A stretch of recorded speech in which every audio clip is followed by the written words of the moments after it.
Welcome, everybody, to Conversations with the Experts. I'm joined for this conversation by Tom Olsevicki, and of course, our interviewer, another one of our experts, Tony Talmadge.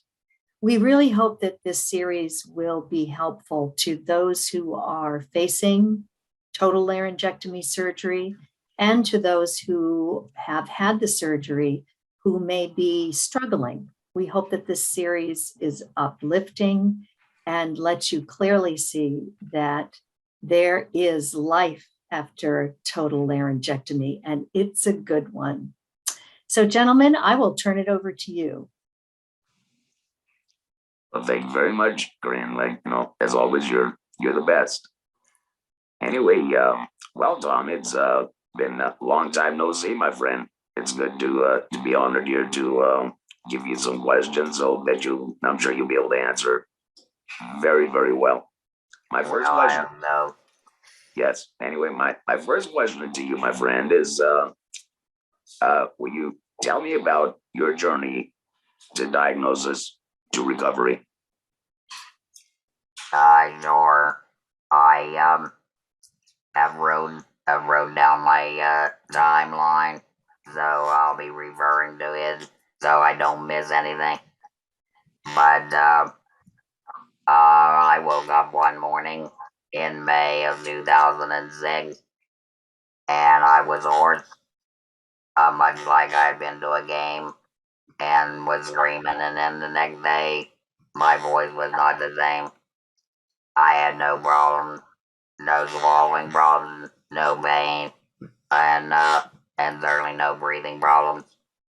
So I didn't think much of it. A couple weeks went by, and I was still hoarse. So I went to my primary care physician, and he said, "Well, you were never a smoker, never a drinker. You don't have to worry about cancer. So I think it's something else." So he said, "Well, we'll have a neurology test done and see what that shows." So he scheduled me for that. I went and had the neurology testing done, and it showed no problems. And so he said, "Well, it'll clear up." I said, "Well, I have a trip scheduled in September to Alaska. Should I cancel that trip?" And he said, "Oh, no, go ahead and go because we're not worried about cancer." So I went on the trip. Come September, we went to Alaska. It was on my bucket list, and I had never been up there. So we went for 2 weeks and had a great time. And when I come back, I'm still hoarse. So I went back to him, and he said, "Well, I think you're using your false vocal cords. So I'm going to schedule you for speech language pathologist." So I went for 6 months to the speech language pathologist, and at the end of that time frame, and that was March of 2007, that there was no change, absolutely no change. It didn't get any worse, but it didn't get any better. So in May of 2007, now that's a year later, they gave me a biopsy and a CT scan, and both of them were negative on my right vocal cord. So again, my primary said, "No problem, no cancer." So he scheduled me for allergy testing. So a couple of days with shots up both arms, they found out I was mildly allergic to coffee, tea, bananas, and lettuce. So for the summer of 2007, I didn't I didn't eat any of that. And at the end of the summer, I'm still the same hoarseness, no worse, no better. But I was starting to have on and off veins in my right ear, just a little twinge. like a cold had settled there or something. So he said, well, I'm going to send you to a throat specialist. And they did a second biopsy, but he went under the vocal cord, and that's when they found the squamous cells.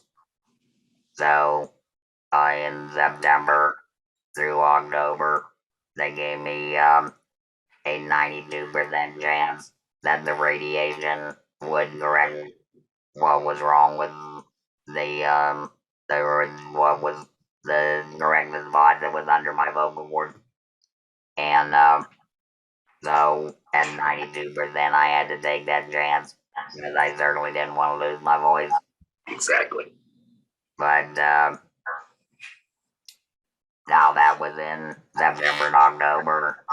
Now my neck got pretty sore, but I made it through, and they let it heal. And then in February of 2008, they did a PET scan and the third biopsy, and they found that the cancer was still there, stage 3, and growing. So they said that my only other alternative was the total laryngectomy. They wanted to schedule it for mid-April, and I said, look, I want it out of there, so do what you gotta do. If you have a cancellation, call me. So, the end of March, they gave me a call and said, no, we've got an opening on April 1st, April Fool's Day, and I tell everybody it was no joke. So, that drive to the hospital was a long one, but I had done my research and I kinda knew what I was in for. So that's my story. Wow, that's quite a story indeed. That's amazing. It's it's similar to mine, but everybody has a lot of similarities. But I gotta tell you, it's a different story on everyone. That's for sure. You know. Exactly. Anyway, Tom, my second question for you is, what advice do you have for somebody getting ready to go through the surgery? Well, what I did and what I have seen over the 14 years is that you've got to see another laryngectomy. Above all, I don't care if it's a lost cord glove or whether it's just a one-on-one meeting with another laryngectomy, but that's very important so that you know that there is life afterwards and you can see um how they're doing and you can ask them how they overcame their depression because we all go through a little bit of depression afterwards, and I think that is great. Also, I tell them not to dwell on what they're losing. So many of us are so sad that we're losing our personality or that's who we are. We tend to rely on our voice as spelling out who we really are. And I've come to find out that that's not not necessarily the case. Um, Anybody would know you when you talk, and the same with me. If I'm talking and everybody closed their eyes, they would still know it's me.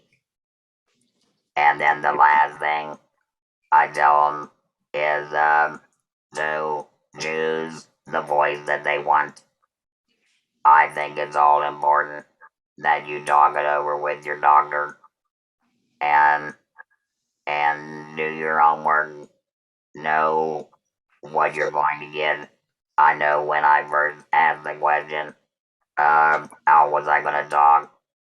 The one of the ENT folks said, "Oh, he's going to have a little microphone in his throat, and he'll be able to talk." Well, I found out that there was 3 ways: the DEV, the EL, or of course esophageal.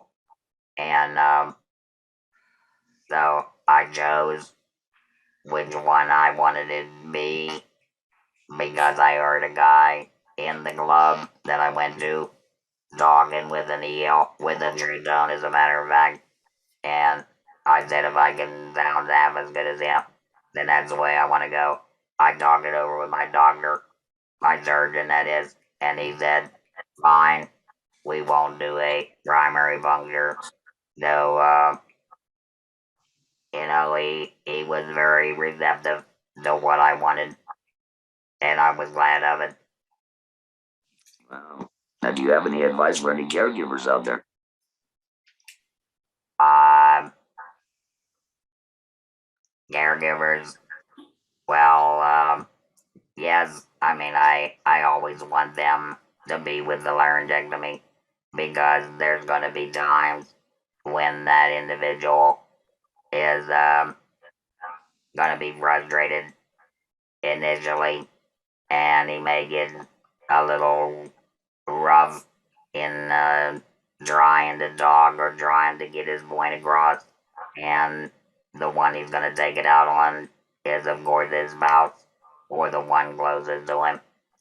He's going to be mad at himself because most of us feel we did this to ourselves, but we can't do anything to ourselves.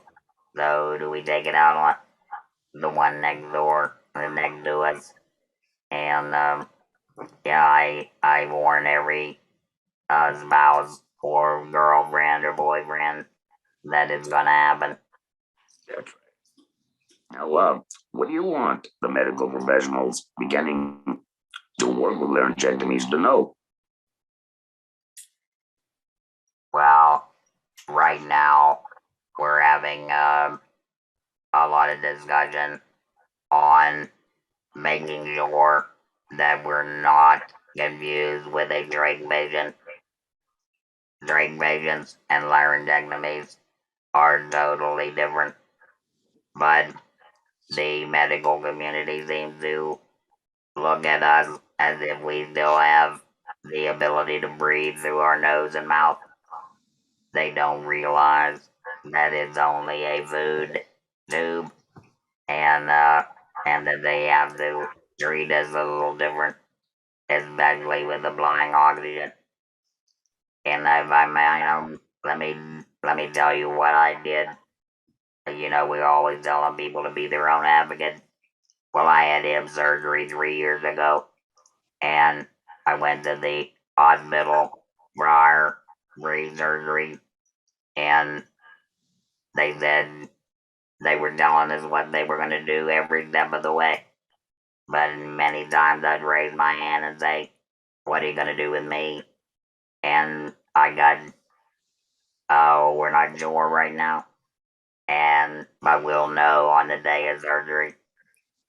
And fortunately, we had a nurse navigator there that really took an interest. She asked me to meet with her after that re-surgery counseling, and she wanted me to explain, what was so different about me having hip surgery versus the normal patient. So I showed her the NL brochure. I gave her that, and she went and made copies of everything, and she made sure that every step of the way, ICU, step down, recovery, everybody knew or had a picture of what I looked like, anatomy wise, and it was probably the best thing I could have done was at a meeting with her. She also scheduled a meeting with the anesthesiologist, and so when I asked him how he was going to intubate me, he kind of thought about it. He didn't come right out and say, but he told me then that what he would use, and he showed me what he would use, and so I was totally confident that everybody along the way knew what was going to happen. So I advised everyone who's going in for a colonoscopy or another surgery to do the same thing.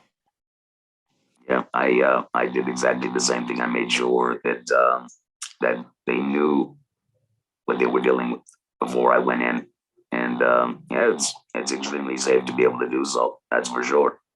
We have to do that. We have to Yes. be able make sure that we're going to be safe. So, Tom, tell me, what emotional impact did losing your voice have on you? Emotional impact.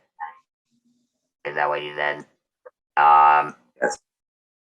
well, I think we all go through a bit of depression afterwards.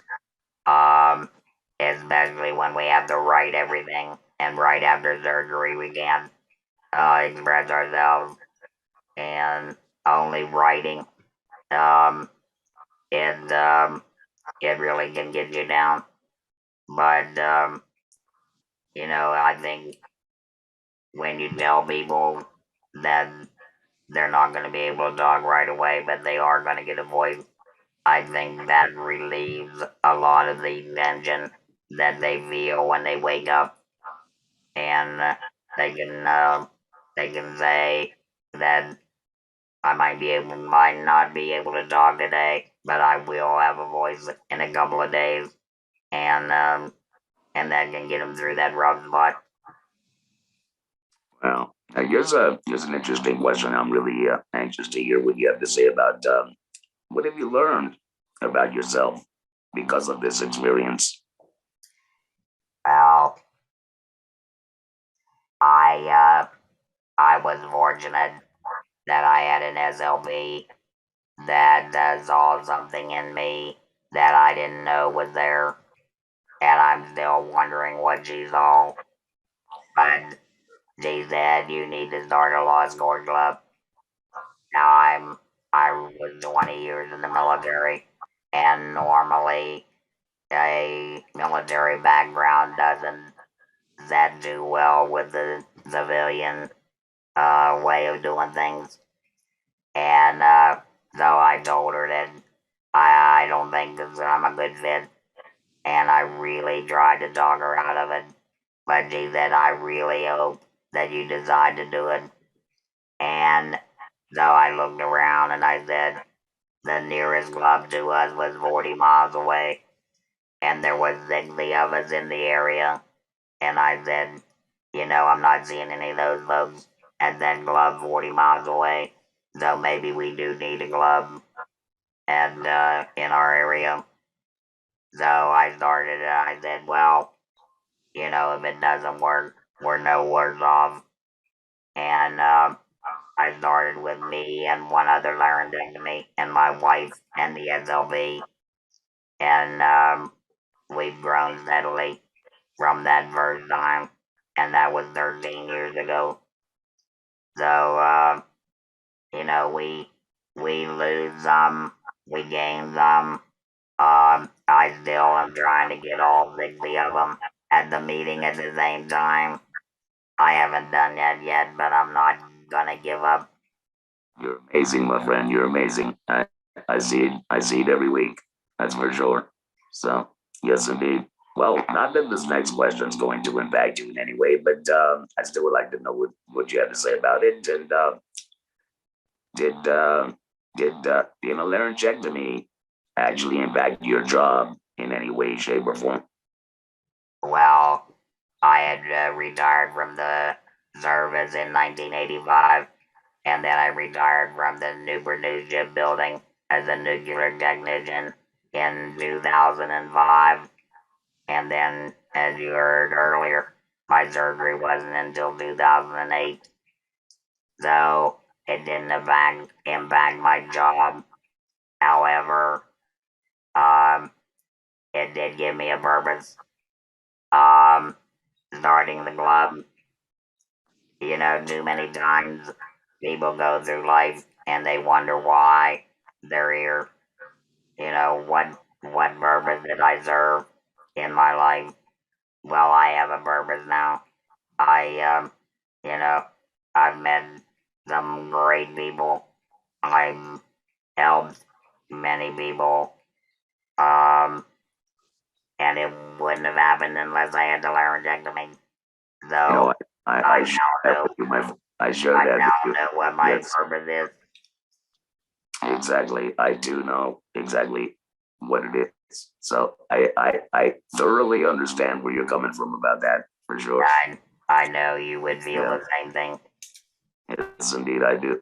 So anyway, what is something you were told you wouldn't be able to do that you can in fact do right now?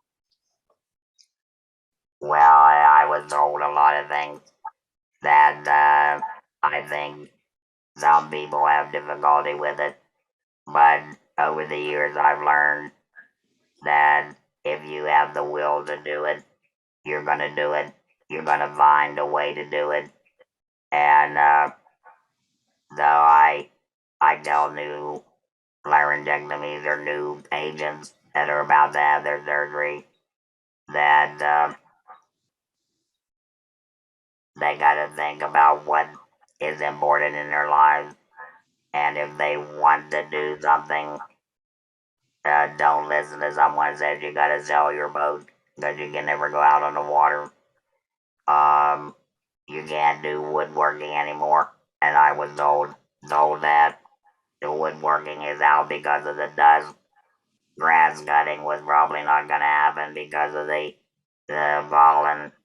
Um, Lifting heavy weights, I don't feel any less strong than I did before my surgery.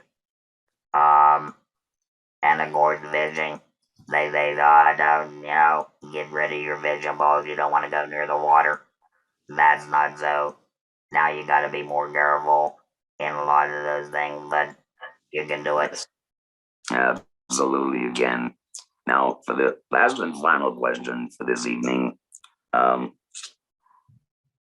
although I think it seems that you've answered this in other in other questions that I've asked you already, but I still would like to know what you have to say and how is becoming a laryngectomy changed your life for the better?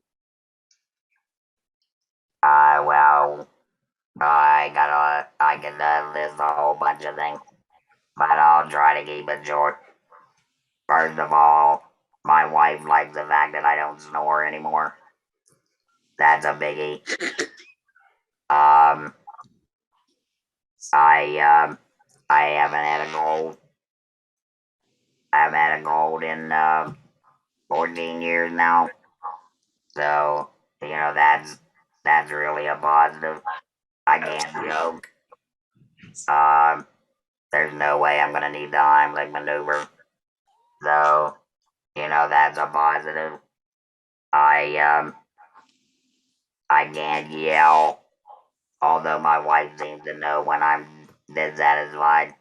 But this is the loudest I get, and most of the time it's the quietest I get. And I think I speak. I mean, I think before I speak, um, more so than I ever did. A lot of times my mouth would enter a conversation before I was thinking about what I was going to say. And so I think I'm better off that way. I listen better, um, primarily because it takes me a while to get this EL up to my neck. So that little bit of time makes you think about what is being said or what you can add to the conversation. And I'm more patient, and that makes me an all-around better person. Well, I think you're an absolute wonderful person indeed. I for one have admire everything that you stand for as far as you know yourself and being a person, and in the laryngectomy world, you are an icon, and we I for one appreciate what you do, and I would literally cannot thank you enough. I second that, Tony. I second that. You know, Tom, you've shared so many great insights from advocating for yourself, which is so important.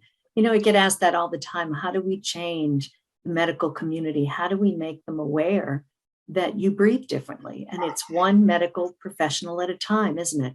It's having that conversation, and really taking control, being empowered when you're about to face any kind of procedure, and taking that time to go and talk with your providers, your team. So that's so important. And seeing another laryngectomy too, I think, you know, sorry, before surgery is so important. Well, what you said when you said talk to other people, I just got I or had a little briefing with some folks that I reminded them to speak to their EMTs, their local EMTs. Go to the firehouse when you feel up to it. Go do it and ask to talk to the EMTs. You'll be as surprised, I think, that what you're going to be able to show them and tell them as much as you're going to be feeling that they know about you, and if they have to come to your house, you know, they know what to expect.